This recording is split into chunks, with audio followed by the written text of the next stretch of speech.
how are you doing? So I'm back from the Floyd Shivambu media briefing, and I'm gonna call this the Floyd Shivambu media conference vlog.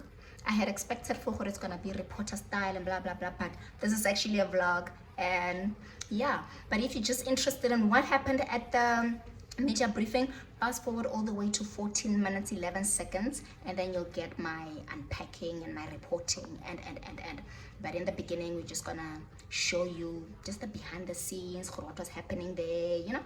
Yeah, thanks, enjoy. We are here at the Floyd press briefing, and yeah, I'm late, I'm sorry, this is the problem that I have. But yeah, I'm faithful. Hopefully they will let me in. It's not just me, there's a whole lot of people here as well. These aims and objectives are opposed to the objectives of Mpho. If Mpho believes that going to listen to the people violates the Constitution, it will tell me that listening to the people is a violation of the Constitution. I will not resign. I said I will never resign from Mpho. And I still stick by the decision and the communication that I made that it was the best decision ever to join Mpho. And I spoke about it earlier that how would you replace an opportunity to learn in 6 months what you couldn't learn in 10 years? Like a practical experience which you can never read in any textbook. Like and I knew from the beginning, from day one, that here we're about to start a journey of deep learning and understanding just what are the dynamics of South Africa's politics. Not from a textbook point of view, but from social media point of view, because the political leaders who are guided by social media, I think trending on social media makes them relevant. Win all elections in social media, but on the ground they're nothing. So that is basically what we're dealing with. Unanimous. And then the issue was, what do we do? If I wanted to destabilize, someone is asking, were you sponsored to destabilize the elections and this? But then the decision was, let me not destabilize the EFF, let me leave. I never spoke about the EFF anyway. And also in respect of the responsibilities that I had, that if I was national organizer or secretary general and then speak about the EFF, it was going to be confused as if I'm speaking on those platforms on behalf of the organization. In terms of how we got to deal with those issues.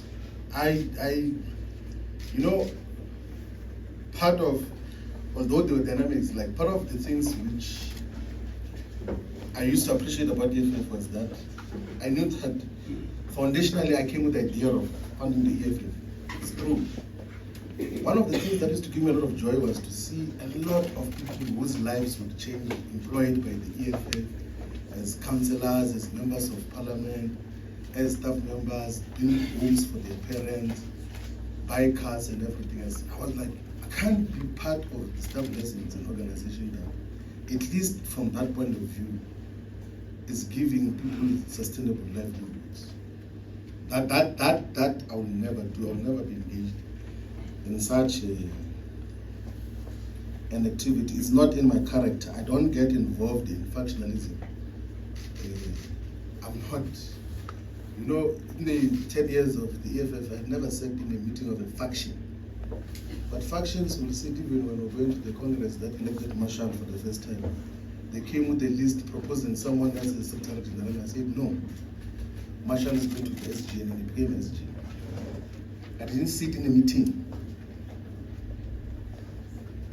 I just rejected the decision of a faction in terms of not once, not in MK, not once did I ever sit in a factional meeting. In MK, not once did I speak to President Zuma about me being Secretary General or National Organizer or anything.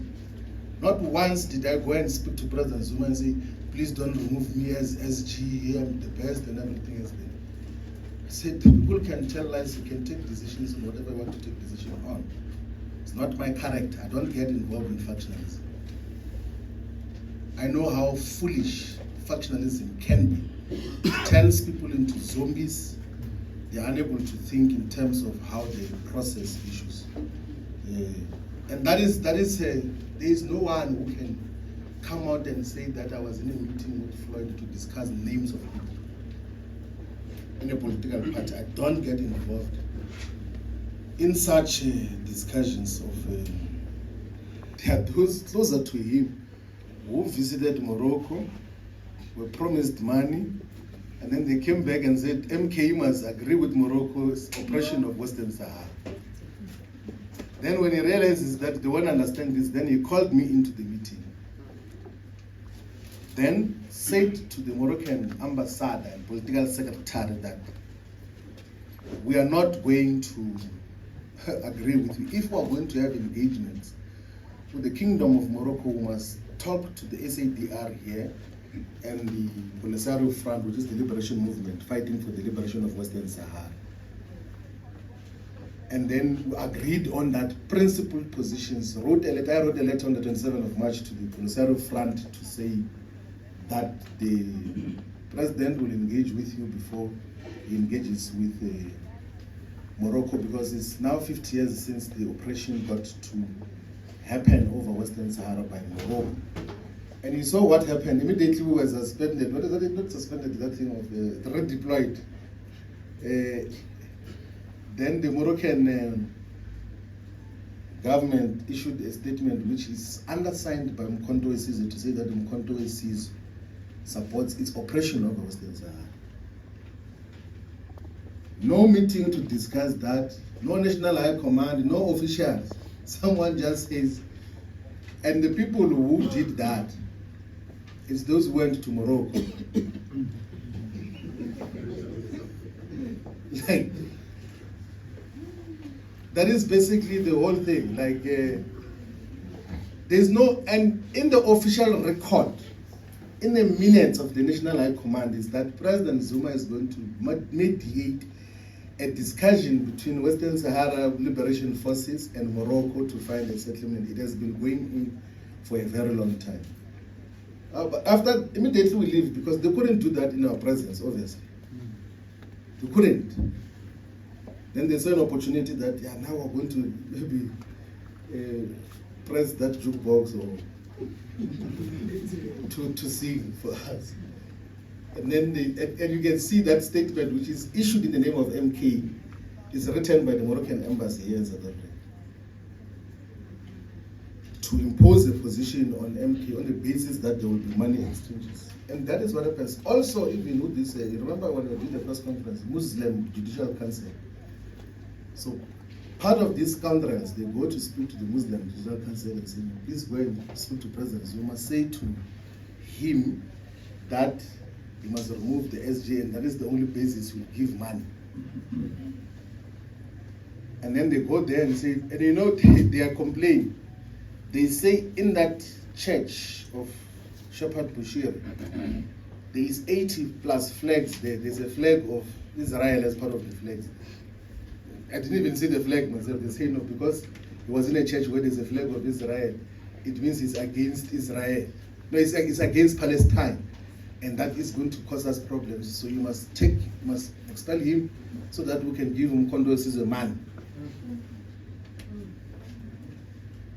That is, so there is transactional issues that also guide decisions and policy that we deal with in terms of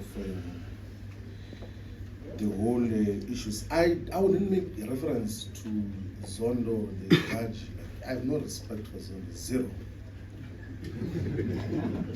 And he actually made me to have much more deeper respect for President Zuma.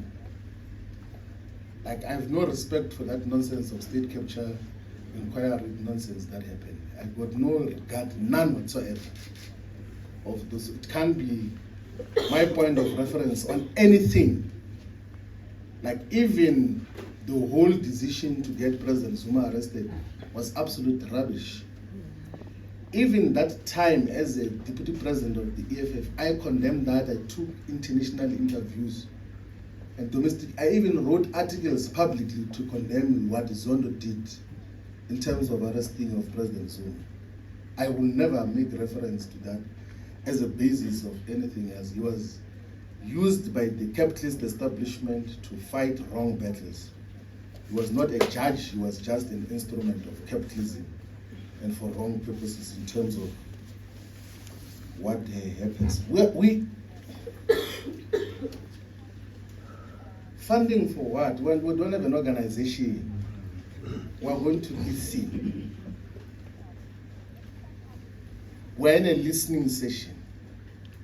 If there's a decision to remove me, they will take it, but I'm not going to be sitting down and worried about removal and everything else. That now we take decisions and then we implement what is mandated by the collective and then build an organization on what should happen. Ladies and gentlemen, the people of South Africa, thank you very much for having listened to us speak for a very long time. We will be visiting all parts of South Africa. Next week, we're going to be announcing leadership.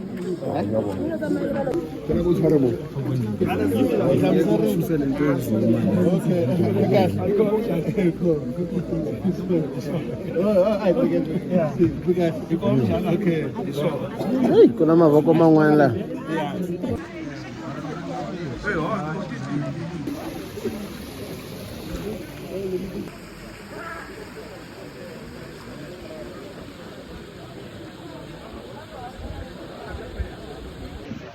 We are here at the Floyd Shivambu briefing, press briefing.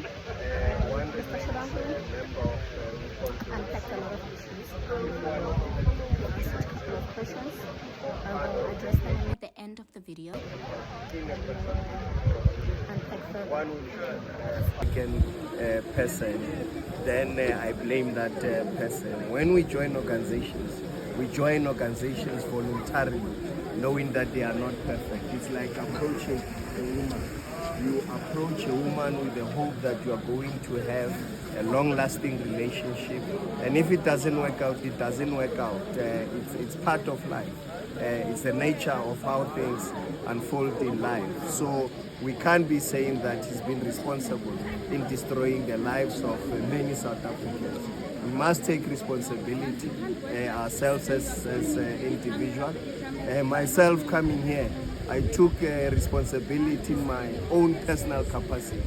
If there are consequences, I can't put the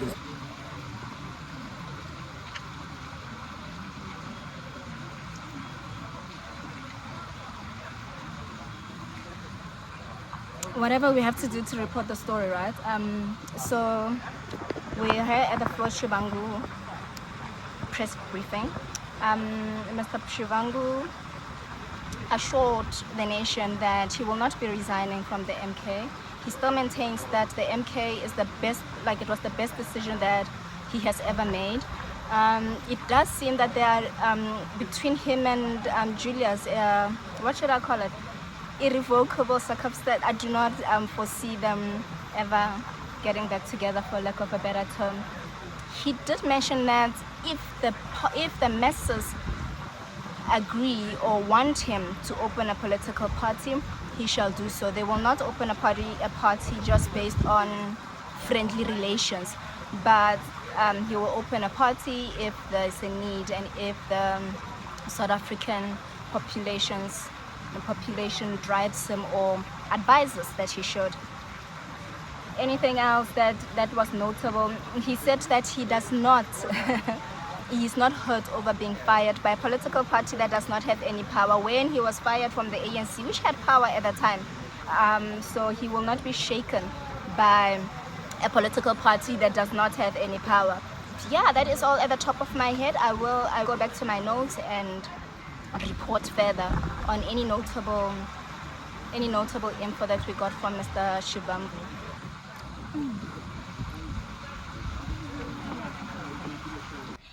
Hello everybody, how are you, and welcome to my channel. Welcome to Being Nell. And yeah, so again, I must apologize for going off for long periods of time and not coming back, because sometimes you guys get attached and then I disappear, I'm sorry. Guys, my content tends to be spirit-led, so I post when the spirit leads. And I went to the Floyd Shivambu media briefing, and some of you might wonder, are you a reporter, are you a journalist? I'm not, but I don't know, I just felt the need to be there. Like, I felt like, remember, this channel is called Being Now, so I go with what moves now. And today, what moved now was attending Floyd Shivambu's media briefing and going there to hear for myself, actually what's going on, what's going on. You left the EFF, well, first you left ANC to go to the EFF, you then left and it was the best thing ever again, and then now you're leaving the MK, or it's rumored that you're leaving the MK, and like we do not know what's happening. So I went there to go hear with my own ears, and also just to go feel the vibe, to go feel for exactly what's going on, and then so that I can report it back to you. So I went there. Firstly, I was late, classic Neo style. I nearly didn't got in, but a small prayer let me in. Okay. So what Floyd said, there was nothing, I honestly feel for her, there was nothing really to write home about, and I'm sure immediately you could check the live streams and whatnot, everybody expected that he's gonna be announcing a formation of a new party. Everybody expected that he's resigning from MK, and to cut the long story short, and I'm sure you've already heard, no, he's not resigning from MK. In fact, he says he will never resign from the MK. So basically, I'm sensing, or basically I'm sensing that he's trying to say they're gonna need to fire me. I also feel like I'm gonna pusher to fire him, because he's not saying, yeah, those guys are terrible or whatnot, but from what he's saying, he's not sounding very loyal, to say the least. Do you guys what I mean? So I got a few notes, but like I'm sure you guys already know what's going on. He said he's not starting a political party. He said he will only start a political party if the masses, so if the people say he must start a political party, he will do so. He said these political party things, it's not a brotherhood, it's not a friendship thing, it's if there's a needs basis for it, he will do it. So basically, we're meant to what do the people say, and if they feel for him, or if they feel for her, or if his advisors and his supporters are saying Floyd start a political party, he will do so. For me, it felt contradictory, because but you're not resigning from MK, and but you're open to forming a political party. What happened to loyalty of Julius for some will die for? What happened to that? He did say he kept reiterating that joining MK was the best decision that he has ever made. It was one of his best decisions, and he says the lessons that he knew he was gonna learn, I guess, from that Zuma, are so valuable that he can't get them from a textbook. So he has learned a lot in the last 5 months. He has learned a lot in the last 5 months or so, and he could never have gotten that in the last. Like, he could never have gotten there anyway in any university. So for him, it was the best thing that he could have ever done. He did insinuate that that the Zuma is a bit gullible. He says that there's a lot of this, that the Zuma has meetings with too many people. So he says Sonkare that the Zuma is taken here and there and there. A journalist did say he's saying he's gullible, but he did not say with his mouth Zuma is gullible, but it seems that Zuma listens in to a lot of people, so a lot of people can influence Zuma, President Zuma. And he says his thing is that he's not scared to ruffle feathers. He actually said perhaps he's better off without a title, because and he's not scared. So he was saying like EFF, there would be a lot of people that would see Julius is not doing things correctly, but they would never tell him. But they will talk about it, but they'll never tell him. He also sponsored for Mbuyiseni Dlozi was not the only one who knew he was going to leave. He said a lot of comrades knew he was going to leave the EFF. So basically, the mustn't just point at Mbuyiseni. He was asked for how is he gonna fund his travels without MK. Oh no, he was asked how is he gonna travel and whatnot, and he said he's never used the MK funding to travel or to, you know. So basically, I think it was for speaking to the Bushiri trip for her. No, he didn't go there. Yeah, MK, he went there in his personal capacity. He did say that over and over again for her. He calls him Shepherd Bushiri. In his own, he went there, you know, under his own capacity. I got a sense of relations between him and CIC Julian. What do they say it when people divorce? Irrevocable circumstances. Is that the right term that I used? So yeah, there was that as well. So it seems like for Horgara there was deeper things. I'm sensing that there were deeper things that happened there in that relation that he does not agree with. What else? He meets. Okay, he said Zuma meets way too many people. And yeah, so basically, he's not starting a political party unless the people say he must.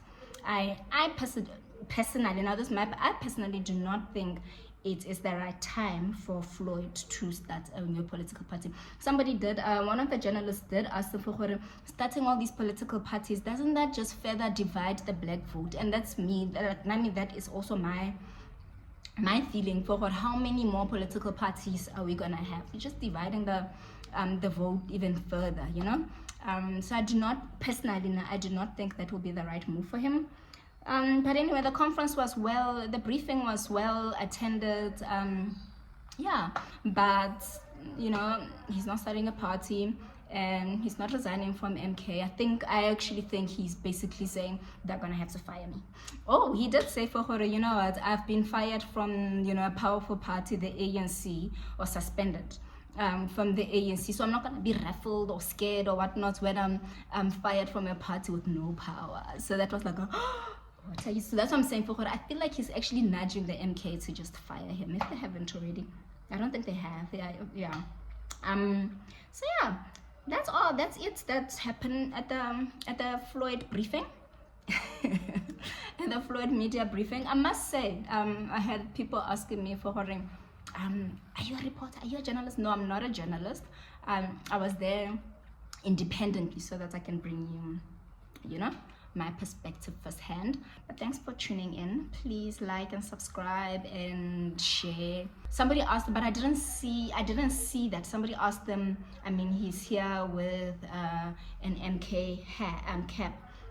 Maybe he had taken off by the time I got to see him, maybe, I don't know. And there was also a couple of people from the MK there. There was a gentleman by the name of Mpho Morolane who was then taking questions and basically supporting Floyd. But yeah, so he was just, I remember, maybe I'll put his clip here because I got a little bit of what he was saying, where he was saying for him, you know, these things, it's like sharing a girl, you know, you get in with the best intentions or hoping for the best, but it doesn't always end up that way. So basically he was just saying, you know what, we come into politics, so we do these things, you know, hoping for the very best, but it doesn't always turn out for the best, and that's okay. What do I think Floyd should do? Should Floyd just lay low for now? I think it's too soon for him to make any bold moves. Like I think he should, you know, just retract for now and, you know, wait and see. Yeah, so anyway, that is it. Guys, I'm struggling with, because there were a couple of people asking me for, so which media house are you from? And I was like, do I say Bing now, or do I? And then I just ended up going with Random Rams, which was what this channel originally was. I'm thinking Random Rams make it more. So also in the comments, please tell me, what should I name this channel? Should I name it Random Rams? Because I do upload random things. I take that, you know, and that's why I say for her, this is spirit-led. You get what I mean? Oh, like I said, this channel is about being me. You're gonna get mother content, you're gonna get political content, entertainment content, you're gonna get whatever. So I don't know, we'll see how it goes. But thank you for watching thus far, and please like and subscribe and tell me your thoughts. And yeah, thanks guys.